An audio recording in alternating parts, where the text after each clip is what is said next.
Remember when you got excited about, 3G technology and then there was 4G? Yeah. Well, now we're on the verge of something pretty fantastic. It's called 5G technology. It is a buzz. Everyone's talking about it. And when it arrives, everyone says it's going to change the world that we live in. Wow. Tech expert Shelly Palmer joining us now with more. I'm just excited about the idea of not having to be connected by cords, coming out of all over the place. Really. Yeah, because why would you want to be connected and tethered to things? Yeah. But that's one of the great benefits of 5G. It's a benefit of 4G too. 5G, the next generation network coming after 4G, promises all kinds of things. But the two things that are most important are incredible speed. And when I say incredible speed, we're talking somewhere between tens of times faster to hundreds of times faster than the connectivity that you have right now. I read somewhere that somebody put it to black and white TV and then color TV. How it sort of changed the whole game of how we do business. Yeah. Absolutely. The second thing, absolutely, and I'll tell you why. The second thing that it's going to have now that's interesting is when you go to access the network, the delay between when you tap something and when the information comes back can be hundreds of milliseconds, a blink of an eye.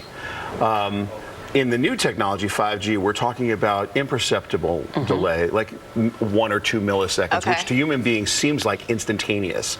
Now, what's important about that is if you've got a self-driving car and it's sent a command up into the network and the self-driving car is waiting, nothing good's going to happen. But if it's almost instantaneous or faster than a human could react, then the self-driving car is empowered, the drone is empowered. And to your point, Jen, if you want a television set that doesn't have any wires connected to it, imagine getting a big flat screen from the store, putting it in the wall, giving it some power, log into your video, and you see video at full resolution, 4K or even 8K if it ever becomes available, which is 2 or 4 times better than what we're seeing now. All the same, and wireless. Everyone's talking about the merger and how this is really just sort of the beginning of the precipice. What I'm curious about when we're talking about America and capitalism and competition, why would two big companies who want to be on the 5G network, and there's a lot of money to be made, why are they joining forces to create this to happen? Well, first of all, you need scale in order to do this.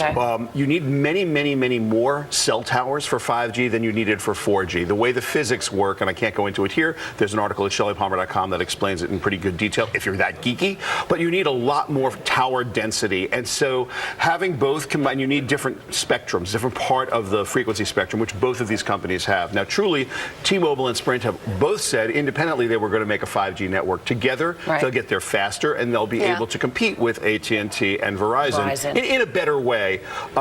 Ultimately, we will have competition. The competition is going to be for our data because 5G will help companies collect data in ways that we do not understand today.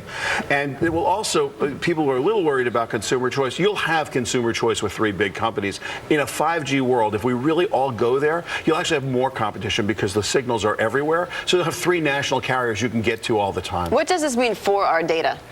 What it means to your data is pretty wild. Right now, Facebook's been in the news. We've been here talking about it before, how they had some control of your data. Well, they only know what you do on Facebook and some of the things related to Facebook. Or Google only knows what you do on Google or its services and things related to Google. But a carrier like the Sprint T-Mobile cabal or AT&T or Verizon in a 5G network, if you're connected to the network, every keystroke is available to those carriers. So we're going to have a new layer of data privacy required, and we're also going to have some new responsibilities because that's a data set no one's ever had before. Okay, so how real is this, and when will we see it? How expensive will it be, and what will it add to our bottom line? Those are great questions.